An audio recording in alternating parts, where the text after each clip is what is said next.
वर्ष पूर्व महान सम्राट चंद्रगुप्त के पौत्र राजाधिराज बिंदुसार और सुभद्रांगी के पुत्र, भारत के भाग्य विधाता, जिन्होंने 18 राज्यों में बिखरे पड़े भारतवर्ष को एक सूत्र में पिरोया, दुनिया के सबसे बड़े भूभाग पर राज करने का श्रेय जिन्हें जाता है। अगर आज भारतीयता के इस उत्सव पर उनका गुणगान नहीं हुआ तो आज का दिन अधूरा रह जाएगा। वो विश्व के महानतम शासक, प्रबल नीति निर्माता, भारत के रक्षक सम्राट अशोक हैं, जिनका नाम विश्व इतिहास में बहुत सम्मान से लिया जाता है। आज हम उनको याद करने और श्रद्धा अर्पित करने के लिए एक नाटक प्रस्तुत करने जा रहे हैं, जिसका नाम है सम्राट अशोक।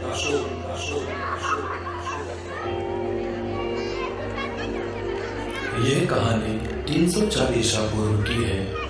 अशोक के जन्म के पश्चात राजवैद्य स्वयं यह शुभ सूचना अशोक के पिता महाराज बिंदुसार को देने राजसभा में आती है। अब आगे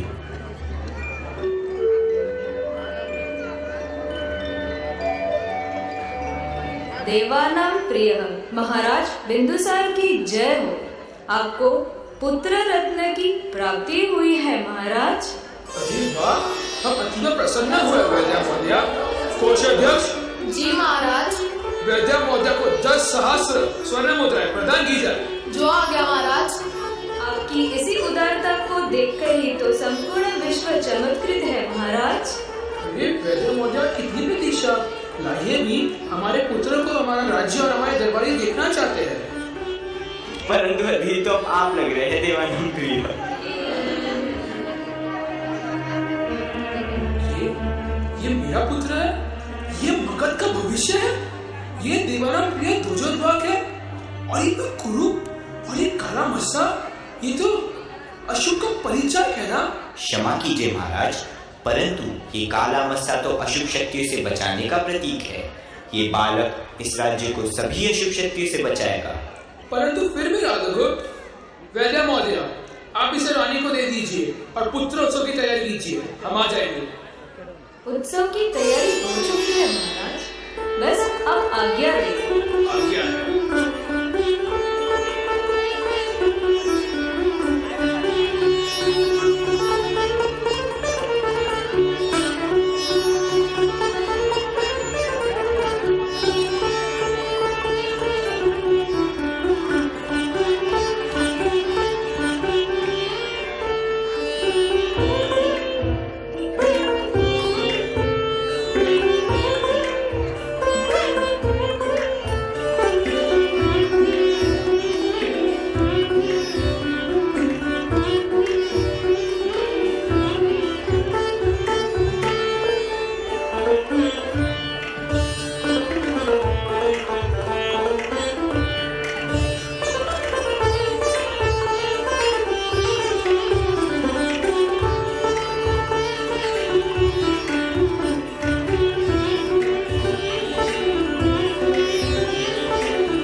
पुत्रोत्सव संपन्न होने के पश्चात समय अविरल गति से आगे बढ़ता रहा और वो समय भी आया जब सभी राजकुमार माता पिता की गोद से निकलकर गुरु की छत्र छाया में रहकर अध्ययन करें। यही बताने गुरुकुल के आचार्य स्वयं राज दरबार में आते हैं। तत्पश्चात देवानां प्रिय चक्रवर्ती सम्राट महाराज बिंदुसार पधार रहे हैं। महाराज बिंदुसार की जय हो। महाराज बिंदुसार की जय हो। महाराज बिंदुसार की जय हो। महाराज बिंदुसार की जय हो। प्रणाम गुरुवर, आपके दर्शनों से हम कृतार्थ हुए। कृपया आसन ग्रहण कीजिए। तो बताइए आज के प्रमुख विषय क्या है? महाराज, आज के अनेक प्रमुख विषय हैं। हमारे गांव में सिंह का बहुत आतंक है। किसानों को सुरक्षा का भय है महाराज। महाराज की जय हो। तक्षशिला से एक पत्र आया है महाराज। वहाँ अशांति का आरंभ हो गया है। वहाँ के सामंत के विद्रोह के शुरू कर रहे हैं महाराज। परंतु महाराज, आज का जो प्रथम विचारणीय विषय है और जिसके आश्रम के आचार्य स्वयं यहाँ पधारे हैं, वो है राजकुमारों की शिक्षा। महाराज, प्राय सभी राजकुमार गुरुकुल जाने योग्य हो गए हैं और यही विदित कराने यहाँ गुरुवर का आगमन हुआ है। कहिए मुनिवर, क्या आप इसलिए पधारे हैं? समस्त पृथ्वी पर देदीप्यमान प्रेरणा के प्रतीक इस मौर्य साम्राज्य के भविष्य सभी राजकुमारों की शिक्षा दीक्षा का शुभ व पावन अवसर आ गया है कि सभी राजकुमार गुरुकुल की ओर प्रस्थान करें और इसी से ही तो युवराज का चयन भी संभव होगा। महाराज, मुनिवर के वचन सत्य है। काबुल से कन्याकुमारी तक विस्तृत इस महान साम्राज्य जिसकी स्थापना आपके पिता एवं प्रातस्मरणीय चाणक्य ने की थी, उसे उचित हाथों में प्रदान करना हमारा ही तो दायित्व है। उचित है राजगुप्त। सभी 99 राजकुमारों को यह राजादेश दे दो कि सभी को गुरुवर के साथ आश्रम में प्रस्थान करना है। अपने अपने अश्व तैयार कर ले। और राजकुमार अशोक? उन्हें भी राजगुप्त। परंतु महाराज, राज्य के सभी अश्व तो युद्धाभ्यास के लिए गए हैं। तो क्या हुआ? अशोक को यह आदेश दे दो कि वो स्वयं चलकर ही आश्रम प्रस्थान करे। आश्रम में सभी राजकुमार शस्त्र शास्त्र में निपुण किए जा रहे थे। उनमें राजाओं के समस्त गुणों का समावेश किया जा रहा था। परंतु एक दिन की घटना ने गुरुजी को उनका उत्तम शिष्य व मगध को उसका युवराज दे दिया। आखिर क्या थी वो घटना? शिष्यों, राज्य सिर्फ अधिकार के लिए नहीं, भोग के लिए नहीं, राजमुकुट कांटों का ताज है, कर्तव्यों का शिखर है। प्रणाम गुरुदेव। यशस्वी भव। अशोक, आज प्रथम बारी सही, परंतु विलंब से क्यों? गुरुदेव, क्षमा प्रार्थी हूँ, परंतु यदि राज कर्तव्यों का शिखर है तो राजकुमारों को भी उसका सफल शिखर आरोही होना चाहिए। कल रात की घटना तो आपको विदित होगी। कल पास के जंगल के एक दस्यु समूह ने गुरुकुल में बालक और वृद्ध गुरु रहते हैं यह जानकर यहाँ चोरी करने का प्रयत्न किया था। हाँ, विदित है, अवश्य विदित है। परंतु तुम्हारे बड़े भाई सुसीम की सूझबूझ से गुरुकुल और उसकी संपत्ति सुरक्षित है। परंतु यह उन दस्युओं का तीसरा दुस्साहस है गुरुदेव। हाँ, पिछली बार भी हमारा गुरुकुल सुरक्षित था। परंतु गुरुदेव, कब तक सिंह वैसम अपना द्वार बंद करके सुरक्षा प्राप्त करेंगे? कबूतर अपनी आंख बंद करके कब तक बिल्ली से बचा रहेगा? श्री राम को भी समुद्र को मनाने के लिए अस्त्र उठाना ही पड़ा था, तो हम कब तक दस्यु समस्या का सामना करेंगे? समस्या का स्थायी पूर्णकालिक समाधान भी तो आवश्यक है। किसी को तो दस्यु संहार करना पड़ता। बस मैंने वही किया और उसी वजह से थोड़ी विलंब हो गई। अशोक, मगर स्वागत करे अपने नए उत्तराधिकारी का। चयन तो मैंने कर लिया है, बस उस पर राधा गुप्त और महाराज की सहमति ही बाकी है। सूचना भेज दी जाए कि हम मगध को उसका उत्तराधिकारी देने आ रहे हैं। जब महाराज मंत्रियों नगरवासियों को यह समाचार मिला तो सभी खुशी से झूम उठे। सभी अपने नए सम्राट के स्वागत व दर्शन के लिए दरबार की ओर चल पड़े। आज तो दरबार की शोभा ही अपूर्व थी। आइए हम भी चलते हैं।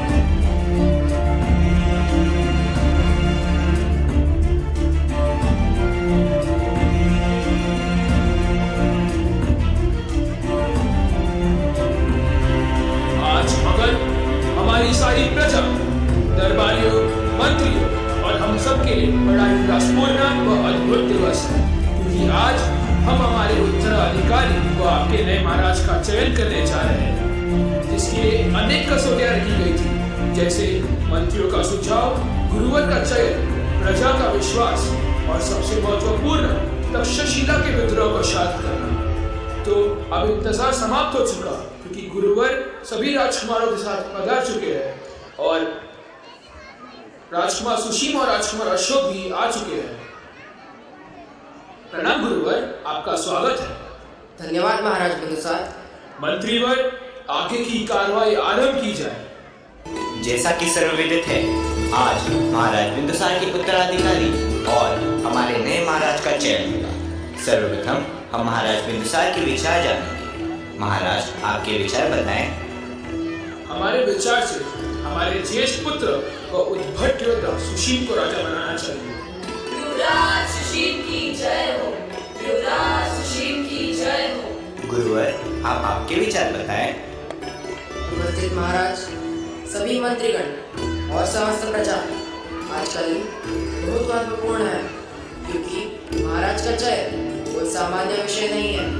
महाराज किसी को बनाया नहीं जाता, क्योंकि न विषय को न संस्कार सिंहस्य क्रियते बने विक्रमार्जित सत्वस्य स्वयमेव मृगेंद्रता, अर्थात जंगल के राजा सिंह को कोई राजा बनाता नहीं है, वो अपनी शक्ति से राजा बनता है। और ऐसी शक्ति जो हमारी सीमाओं की सुरक्षा के साथ प्रजा के कष्ट को दूर कर सकता है, वो और कोई नहीं, युवराज अशोक है। युवराज अशोक की जय हो। युवराज अशोक की जय हो। सेनापति, आप दोनों राजकुमारों के साथ तक्षशिला में विद्रोह शांत करने गए थे। वहाँ के प्रदर्शन के अनुसार किसे राजा होना चाहिए? महाराज, जब युवराज सुशीम से विद्रोह शांत नहीं हुआ, तभी युवराज अशोक को भेजा गया था, और मैं तो प्रत्यक्षदर्शी हूँ महाराज। वहाँ पर राजकुमार अशोक का शौर्य प्रदर्शन अद्भुत था। वह किसी देव की तरह लड़े। तक्षशिला विजेता युवराज अशोक की जय हो। गुरुवर ने ही मेरा चयन किया था। इनके निर्णय में तो दोष हो ही नहीं सकता। मैं अपनी समस्त दरबारियों गुरुवर की ओर से आदेश देता हूँ कि अशोक ही हमारे नए सम्राट होंगे। सम्राट अशोक की जय हो। सम्राट अशोक की जय हो। सम्राट अशोक की जय हो। प्रणाम पिताजी। आओ वत्स, आज से ये राज्य और ये राज सिंहासन तुम्हारी जिम्मेदारी है। जो आ गया पिताजी।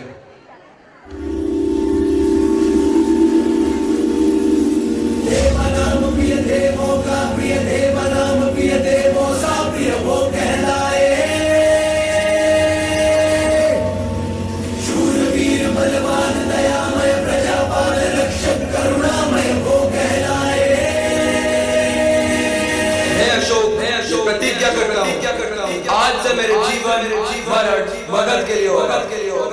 आज से मैं अपनी सारी प्रजा को अपना पुत्र और राज्य को परमेश्वर समझूंगा, और कर्तव्यों की पूर्ति के लिए प्राणों को आहुति करने से पीछे नहीं हटूंगा, और अखंड भारत का स्वप्न साकार करूंगा।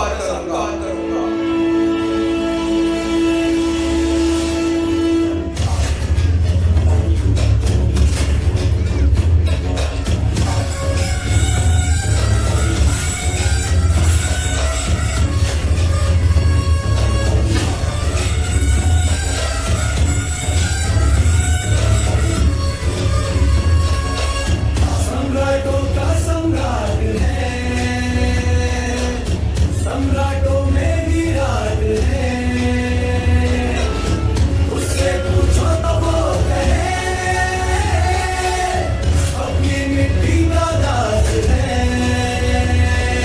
आ गया सूरज बन के वो आया, आ गया धर्मपुत्र बन के वो छाया। प्रेम का सबके दिलों में फैलाया, वही मोरे वंश का अंश अनोखा है।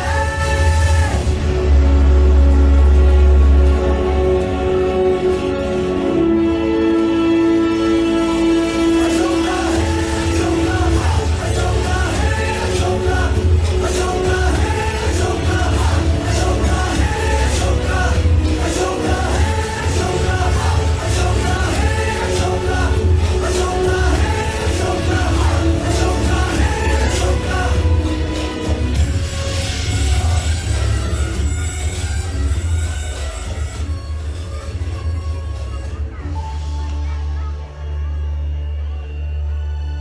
राजा बनने के बाद केवल 8 वर्षों में ही सम्राट अशोक ने अपनी शूरता, न्यायप्रियता व कुशल संचालन व राधागुप्त के मार्गदर्शन से एक श्रेष्ठ व आदर्श राज्य की स्थापना कर दी थी। एक दिन सम्राट अशोक के दरबार में आज हमें सम्राट बने 8 वर्ष हो गए। हम हमारे सभी प्रतिनिधियों से यह जानना चाहते हैं, क्या हमारे राज्य में सब खुश है या नहीं? महाराज की जय हो। सब हो राम राज्य व्याप्त है महाराज। महाराज की जय हो। इस काल में कोई भी विदेशी आक्रमण नहीं हुआ है महाराज। महाराज की जय हो। कृषि की बाजार में वृद्धि हुई है महाराज। महाराज की जय हो। सभी व्यापारी भी आपकी छत्र छाया में सुरक्षित अनुभव कर रहे हैं। देवानाम प्रिय सम्राट अशोक की जय हो। महाराज, बस आपका स्वप्न अखंड भारत का निर्माण अभी भी अधूरा है। कलिंग अभी भी आपके राज्य का हिस्सा नहीं है महाराज। पर हमने तो उन्हें अनेक पत्र भेजे थे, उनका क्या जवाब आया? वे सब कलिंग ने अस्वीकार कर दिए। और हमारे युद्ध की धमकी, उसका क्या असर हुआ? महाराज, कलिंग से एक संदेश आया था कि कलिंग किसी भी चुनौती के लिए तैयार है। तो इस तरह नहीं मानेंगे। सेनापति जी सम्राट। सेनाओं को तैयार करो। जो आ गया सम्राट। दूत कलिंग में समाचार भेज दो, हमारे अब तैयार है। सेनापति व समस्त सेनाओं को तैयार होने का आदेश देकर सम्राट अशोक स्वयं भी युद्ध की तैयारियों में व्यस्त हो गए।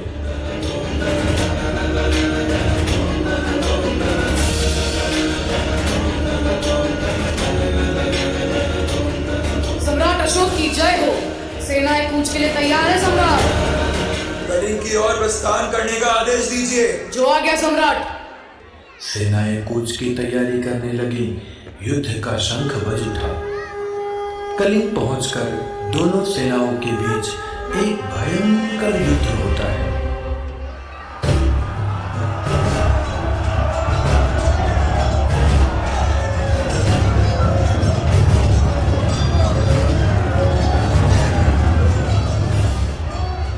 एक दिन युद्ध के समय युद्ध की क्या स्थिति है सेनापति? सम्राट, हमने कलिंग की अश्वशक्ति नष्ट कर दी है। हजारों लोग मारे गए हैं, पर कलिंग राज नहीं मान रहे। आखिर कब तक ये रक्तपात चलेगा? बस कुछ ही दिनों की बात है सम्राट। विजय श्री आपके चरणों में होगी। और फिर आरंभ होता है विश्व के इतिहास का सबसे विनाशकारी युद्ध, और जिसने अशोक को अंदर ही अंदर झकझोर दिया, जिसने भारत भूमि की दिशा और दशा ही बदल दी।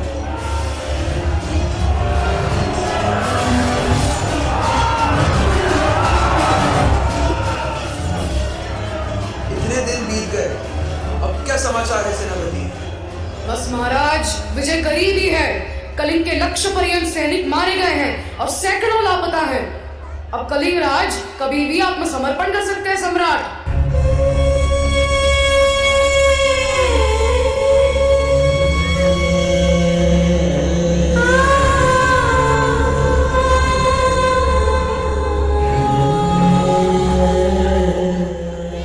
क्या कहा?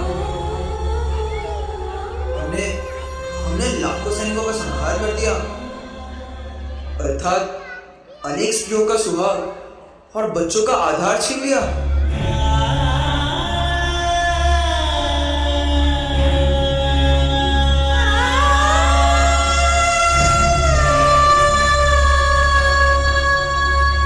आखिर ये युद्ध किस तरह बढ़ रहा है?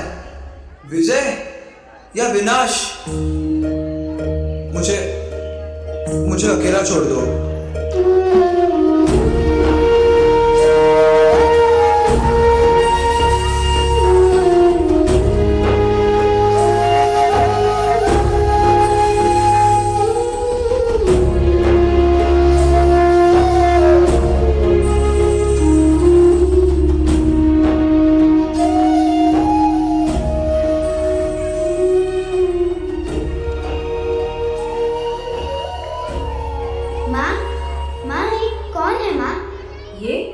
ये सम्राट अशोक है।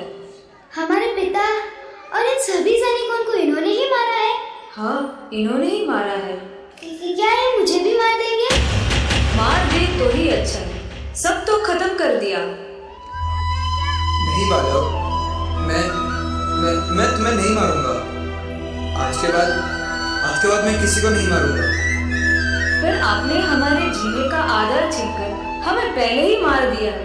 हमारे जैसे हजारों लाखों बच्चे और महिलाओं को आपने तिल तिल कर मरने के लिए छोड़ दिया है। इससे पहले आप हमें भी मार दे, हम स्वयं को ही मार लेते हैं।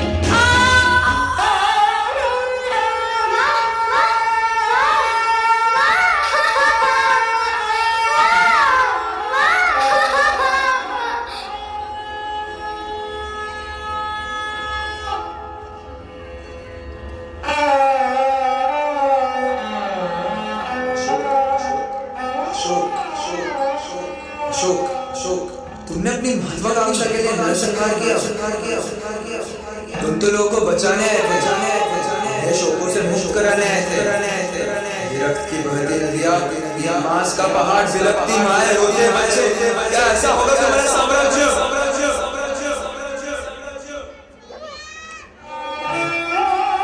नहीं, नहीं, नहीं, नहीं, नहीं, नहीं, नहीं, नहीं।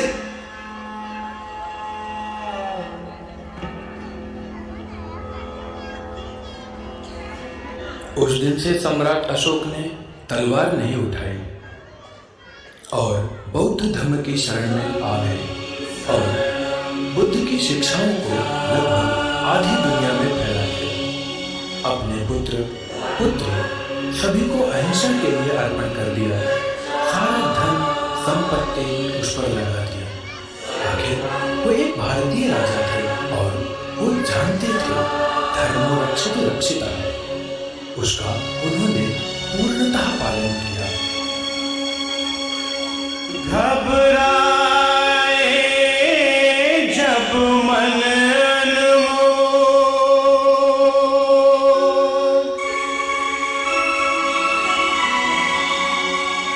हृदय हो उठे